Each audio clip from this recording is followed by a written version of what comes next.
Hoje a gente vai falar sobre pensar demais. Se você está nesse vídeo, eu preciso te falar que eu te entendo. Esse simples hábito já me impediu de muita coisa, inclusive de começar esse canal. Antes de te contar qual conselho me ajudou a sair desse ciclo repetitivo, eu quero te explicar o porquê isso acontece. A voz na nossa cabeça, ela não é ruim. Ela permite que a gente olhe para as nossas decisões passadas, para que a gente aviste o futuro, para que a gente simule cenários e planeje nossas ações. O problema é quando ela se desorienta e ela começa a entrar num ciclo negativo. E esse ciclo começa a se repetir e a gente não consegue sair dali. Esse processo, ele fica negativo e cíclico, ele vira ruminação. E aí, ao invés dessa voz nos ajudar a chegar ao nosso objetivo, ela nos paralisa, ela nos atormenta. Mais uma coisa que a gente precisa aprender sobre esse pensamento excessivo, sobre pensar demais, é que isso não tem nada a ver com falta de conhecimento ou com falta de informação. A gente não consegue resolver a paralisação por excesso de pensamento com mais conhecimento, com mais raciocínio. E aqui vem o grande ponto: colocar algo em prática e ter sucesso naquilo, às vezes tem mais relação com a mentalidade do que com a inteligência. Essa foi uma crença difícil de perceber. Inteligência não tem nada a ver com a mentalidade. Às vezes a gente pode sim ter inteligência num determinado assunto, mas a gente não ter mentalidade o suficiente capaz de colocar aquela inteligência em prática. Se você está nesse processo de pensar demais, você sabe, provavelmente você já deve ter lido dezenas de livros, visto dezenas de cursos e ainda assim continua pensando excessivamente sobre fazer ou não determinada coisa. Então, vamos entender o motivo principal que nos leva a ficar nessa ruminação e nunca, de fato, colocar em prática aquilo que a gente deseja. A gente tem uma imagem sobre nós. Aquilo que a gente acredita ser capaz, aquilo que a gente conhece sobre a gente. Essa imagem, ela é composta por todas as nossas experiências. Na verdade, pela forma como nós percebemos as nossas experiências. Então, se eu tive algum resultado ruim na minha vida, se eu fracassei em determinada situação, a forma como eu percebi aquele evento molda a forma como eu me enxergo. Essa é a base central dos nossos comportamentos. Eu sempre vou me comportar da maneira como eu me enxergo. E às vezes a gente até consegue conceber alguma nova ideia. Às vezes a nossa autoimagem, ela não é tão rígida o suficiente, então a gente consegue conceber novas ideias, novos projetos, mas a gente não é capaz de colocá-lo em prática, porque essa autoimagem, ela é como se fosse um limite.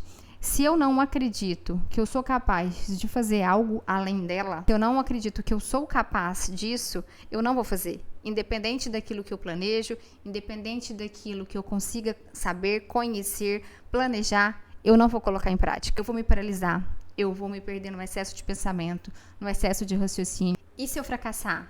O que as pessoas vão pensar de mim? Será que tá bom o suficiente? Não tá perfeito ainda, eu não vou começar. Eu vou encontrar infinitos motivos, a iluminação, o microfone, o cenário, para racionalizar o motivo de eu não começar. Segundo, eu não acredito que eu sou capaz.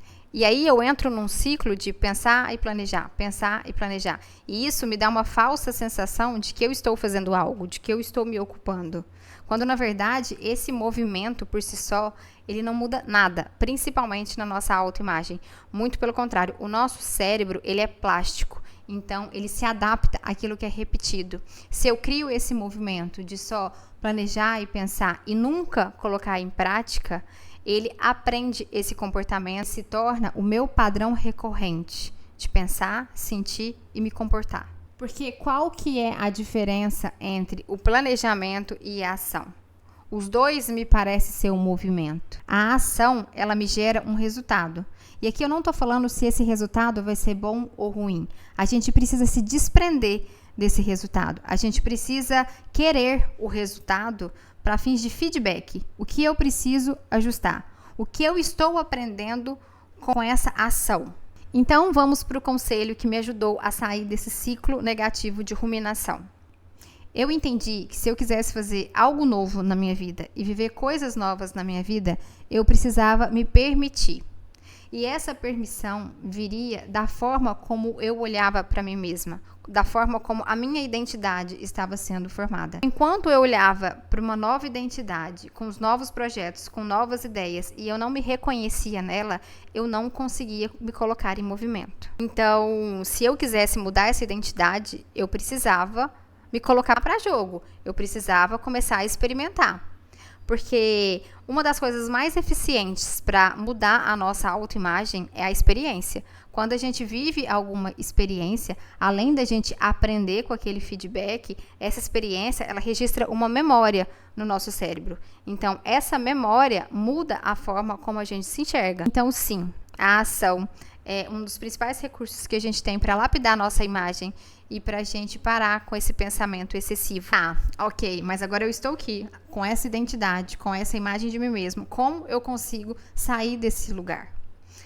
Um dos exercícios que ajuda é você se colocar distante dessa situação. Imagine que quem estivesse passando por essa ruminação, por esse pensamento excessivo, fosse um amigo seu. Qual conselho você daria para essa pessoa? O que você indicaria que ela fizesse? Provavelmente, o que você vai aconselhá-la é agir. É a se certificar de que realmente a base que ela tem já daria para começar e agir. Começar. Outro exercício é você fazer uma viagem mental. Como seria daqui 1 mês, daqui 2 meses, 3 meses, se você parasse de raciocinar demais e começasse a fazer o que você deveria já ter começado? Como você estaria? Como você se sentiria? Como você se veria? E principalmente é trocar essa mentalidade de resultado, de que eu preciso criar um canal para ter 100 mil inscritos, pela mentalidade da ação. Eu preciso hoje instalar o microfone, ligar a câmera e fazer um vídeo de 5 minutos. E aí eu enxergo qualquer resultado que vem a partir desse movimento como um feedback.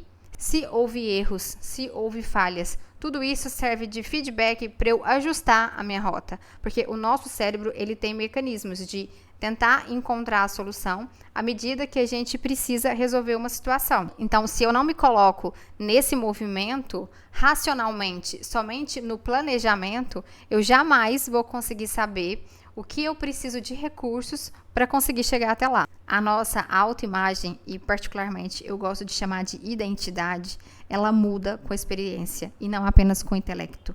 A ação, ela dissolve a dúvida e cria e traz clareza. Então, se pergunte agora, qual a mínima ação que eu posso fazer hoje que vai me levar em direção ao objetivo que eu tenho? Se permita experimentar.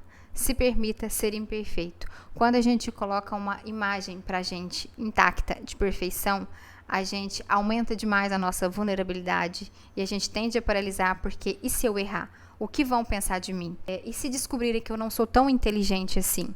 Acontece que a gente provavelmente vai se arrepender muito mais de não ter agido. Então comece de onde você está, com o que você tem, com o objetivo de se lapidar enquanto você constrói aquilo que você decidiu criar.